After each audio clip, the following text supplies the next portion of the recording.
नमस्कार, आप देख रहे हैं वीआईपी न्यूज। मैं हूं आपके साथ प्रज्ञा तिवारी। रुक करते खबरों की ओर। बीती रात लगभग 2 बजे कांकेर जिले के ग्राम नारा में स्थित रामलीला मंडली भवन का ताला अज्ञात चोरों ने तोड़ दिया। बता दें कि चोरों ने वहां रखी अलमारी से करीब 4 लाख रुपए चुरा लिए। वहीं ये पूरी घटना भवन में लगे सीसीटीवी कैमरे में कैद हो गई, जिसके बाद सूचना मिलते ही कोतवाली पुलिस ने मामले की जांच शुरू कर दी है। साथ ही पुलिस अब सीसीटीवी फुटेज के मदद से चोरों की पहचान करने का प्रयास कर रही है। स्थानीय लोगों में इस घटना को लेकर चिंता और डर का माहौल है और सभी आशा कर रहे हैं कि पुलिस जल्द ही चोरों को पकड़ने में सफलता हासिल करेगी।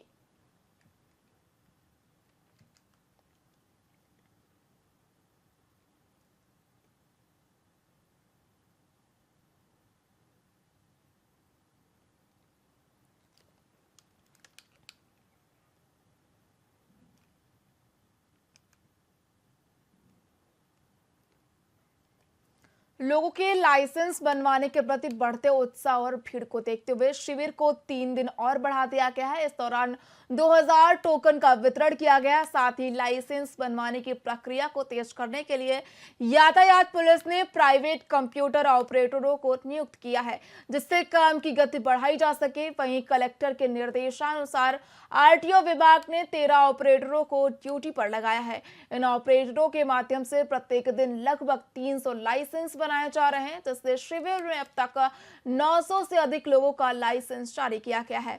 वह नवरात्र और दशहरा के त्योहार के बाद जिन लोगों को टोकन दिए गए हैं, उन्हें प्राथमिकता के आधार पर लाइसेंस बनाने की सुविधा दी जाएगी। ये पहल लोगों के लिए लाइसेंस प्रक्रिया को और सरल और सुलभ बनाने के लिए की जा रही है।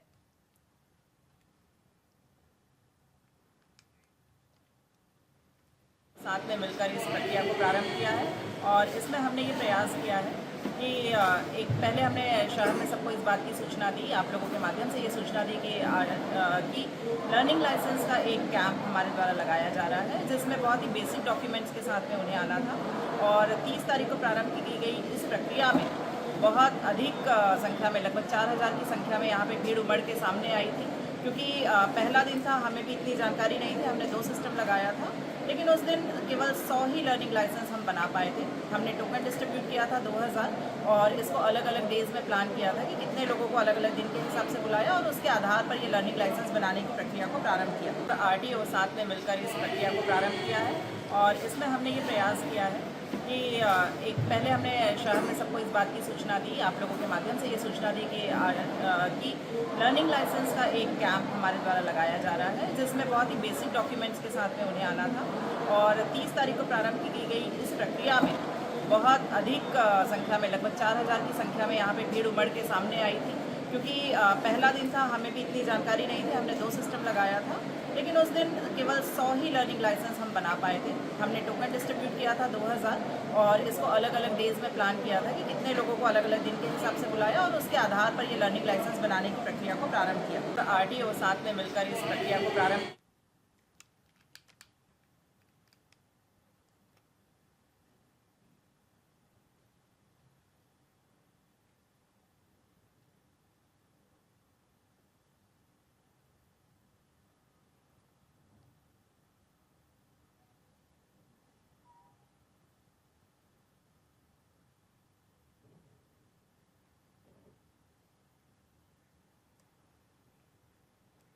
प्रधानमंत्री नरेंद्र मोदी के नेतृत्व में चलाए जा रहे स्वच्छता अभियान के तहत रायपुर में भाजपा ने आदिवासी कॉलोनी कुशालपुर में स्वच्छता और सदस्यता अभियान आयोजित किया। इस दौरान वन मंत्री केदार कश्यप ने कहा कि स्वच्छता भारत मिशन के तहत करोड़ों शौचालय बनाए गए हैं। साथ ही उन्होंने ओडीएफ और हर घर नल से जल मिशन की सफलता को उजागर करते हुए इसे एक जन आंदोलन बताया।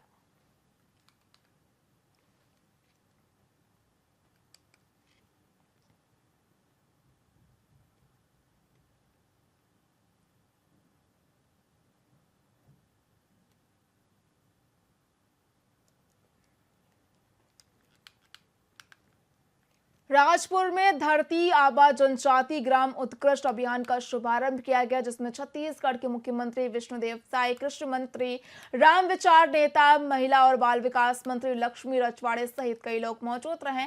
वहीं कार्यक्रम के दौरान मुख्यमंत्री विष्णुदेव साय ने 190 करोड़ रुपए के शिलान्यास और लोकार्पण की घोषणा की। उन्होंने कहा कि हमारी सरकार का उद्देश्य अति पिछड़े जनजाति समुदाय के लोगों को विकास की मुख्य धारा से जोड़ना है।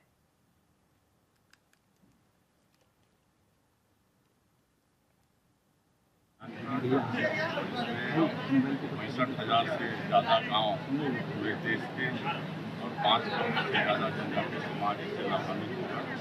और हमारे छत्तीसगढ़ में 6,600 से ज़्यादा गांव और करीब 47 लाख जनजातीय समाज इससे लाभान्वित होगा। और इससे गाँव में हर तरह की सुविधा, सड़क, बिजली, पानी, राशन कार्ड, आधार कार्ड, आयुष्मान कार्ड, सरकार की जो भी योजनाएं हैं प्राथमिकता के साथ ध्यान 3 अक्टूबर से 12 अक्टूबर तक चलने वाले नवरात्रि महापर्व की शुरुआत हो चुकी है। ये पर्व देवी दुर्गा की पूजा अर्चना के लिए समर्पित है, जिसमें भक्तों की ओर से उपवास और देवी के मंत्रों का जाप करने की परंपरा निभाई जा रही है। बता दें कि नवरात्रि के इन 9 दिनों में मां दुर्गा के 9 स्वरूपों की पूजा की जाती है। वहीं छत्तीसगढ़ में विशेष रूप से शक्तिपीठों और देवी मंदिरों में श्रद्धालुओं की भारी भीड़ देखी जा रही है। रायपुर के 1400 साल पुराने मां महामाया मंदिर में सुबह से ही भक्तों की कतार लगी हुई है। यहाँ पर विशेष आरती कर 11,000 ज्योतिर्लिंग प्रज्वलित किए गए हैं। इस मंदिर की खासियत यह है कि गर्भगृह में मां की मूर्ति सीधे दिखाई नहीं देती है, जो कि कलचुरी वंश के राजा मोरध्वज की गलती का परिणाम माना जाता है। इसके अलावा रायपुर के मां काली माता मंदिर में श्रद्धालुओं की लंबी कतार देखने को मिली।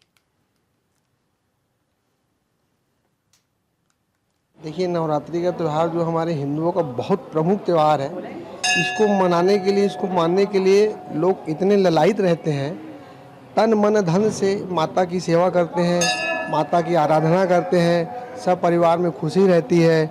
आने वाला जो महीना है पूरा हमारे हिंदुओं का सभी प्रमुख त्यौहार इसी महीने के अंतर्गत है, और हम सभी माता की आराधना इस नवरात्रि पर्व में खूब तन मन धन से करते हैं और बहुत आनंदित तरीके से इसको मनाते हैं। सभी भक्तों को नवरात्रि की पावन शुभकामनाएं। माता रानी सबकी मनोकामना पूर्ण करे। महामाया मंदिर एक विशेष प्रसिद्ध मंदिर है। यहाँ अपना श्रद्धालु अपनी मनोकामना को लेके आते हैं। यहाँ मनोकामना का ज्योति प्रज्वलित भी किया जाता है। आज नवरात्रि का पहला दिन है, आप सभी भी आइए।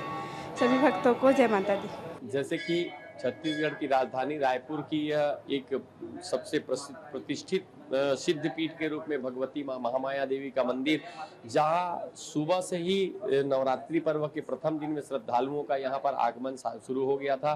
4 बजे ब्रह्म मुहूर्त में भगवती का दरबार जो है श्रद्धालुओं के लिए दर्शन के लिए खोला गया था, और इस सब को ध्यान में रखते हुए श्रद्धालुओं की बड़ी बृहद संख्या यहाँ दर्शन करने के लिए आती है। मंदिर ट्रस्ट के द्वारा बहुत ही समुचित ढंग से उनकी सुंदर दर्शन व्यवस्था आदि की व्यवस्था करके रखी जाती है, जिसमें उनके वाहनों की पार्किंग की व्यवस्था, उनके हाथ पैर धोने के लिए शुद्ध जल की व्यवस्था, जूता चप्पल स्टैंड की व्यवस्था, और कतारबद्ध होकर के श्रद्धालुओं के मंदिर दर्शन लाभ प्राप्त करने के लिए समस्त व्यवस्था मंदिर ट्रस्ट के द्वारा की जाती है। जगह जगह पर परिसर में सीसीटीवी कैमरे लगाए गए हैं, और मंदिर ट्रस्ट के जितने कार्यकर्ता सदस्यगण है वो भी पूरी तरह से ध्यान देकर के श्रद्धालुओं को दर्शन लाभ प्राप्त कराते हैं। देखिए, नवरात्रि रायपुर के साइंस कॉलेज ग्राउंड में प्रथम छत्तीसगढ़ हरित शिखर सम्मेलन का उद्घाटन मुख्यमंत्री विष्णुदेव साय ने किया। बता दें कि सम्मेलन में पारंपरिक वन संपदा, औषधि उत्पादों और सांस्कृतिक धरोहर को बढ़ावा देने के लिए विभिन्न विभागों ने स्टॉल और प्रदर्शनी लगाई। वहीं मुख्यमंत्री ने स्टॉलों का भ्रमण कर औषधियों के महत्व पर चर्चा की और संरक्षण की आवश्यकता पर जोर दिया। इस दौरान वन मंत्री केदार कश्यप भी कार्यक्रम में मौजूद रहे। छत्तीसगढ़ के लिए बड़ा सौभाग्य का विषय है कि पहली बार ये 3 दिवसीय छत्तीसगढ़ हरित शिखर सम्मेलन का आयोजन हो रहा है, और इसमें पूरे देश के विभिन्न जगहों से विषय विशेषज्ञ आए हैं, और ये सम्मेलन 3 दिनों तक चलने वाला है। सबका यहाँ पर मार्गदर्शन मिलेगा और निश्चित रूप से पर्यावरण संरक्षण की दिशा में हम लोग अच्छा काम कर पाएंगे। छत्तीसगढ़ के लिए बड़ा सौभाग्य का विषय है कि पहली बार ये अनुसूचित जनजाति अधिकारी कर्मचारी संघ ने राज्यपाल और मुख्यमंत्री को स्मरण ज्ञापन सौंपा, जिसमें पदोन्नति में आरक्षण और अन्य संवैधानिक मांगों का उल्लेख किया गया। बता दें कि 17 सितंबर को पूरे छत्तीसगढ़ में ज्ञापन सौंपे गए थे, लेकिन शासन की ओर से अब तक कोई कार्रवाई नहीं की गई। साथ ही संगठन ने सर्वोच्च न्यायालय के आदेशों का पालन करते हुए वर्ग के आरक्षण को 17% करने और महाविद्यालयों में अतिथि प्राध्यापक भर्ती में आरक्षण लागू करने की मांग की। इस दौरान जिला स्तर पर सभी ब्लॉकों में भी ज्ञापन सौंपा गया।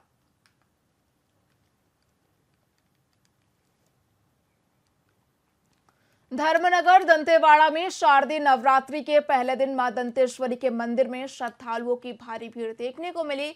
वहीं सुबह से ही भक्त दूर दूर से मां के दर्शन के लिए कतारबद्ध हो गए। बता दें कि न केवल स्थानीय लोग बल्कि देश विदेश के श्रद्धालु भी यहां पहुंचकर मां दंतेश्वरी के दर्शन का लाभ उठा रहे हैं। भक्तों की लगातार बढ़ती भीड़ को देखते हुए मंदिर समिति ने पुख्ता इंतजाम किए ताकि सभी श्रद्धालुओं को सुविधाजनक तरीके से दर्शन का अवसर मिल सके। दर्शन के लिए मैं आते ही हूँ। जो व्यवस्था जो है पहले के अपेक्षा जो व्यवस्था में काफ़ी सुधार भी हुआ है और अच्छा लोगों के लिए जो सुविधा है वो इसमें बढ़ी हुई है। और अच्छा चीज़ ये है कि माई दंतेश्वरी के दर्शन के लिए दूर दूर से लोग आते हैं और सभी लोग यहाँ अपना मन्नत भी मांगते हैं और वो पूरा भी होता है। बस्तर की आराध्य देवी माँ दंतेश्वरी के यहाँ नवरात्र पर्व जो प्रारंभ हो रहा है। यहाँ 9 दिन तक 9 देवियों का विधिवत पूजा की जाएगी। अष्टमी के दिन जो महानिशा पूजा होगा, उसके पश्चात देवी जी की छत्र या डोली जगदलपुर के लिए ले जाई जाएंगी। दर्शन के लिए मैं फिलहाल खबरों में इतना ही। देखते रहिए VIP न्यूज। नमस्कार।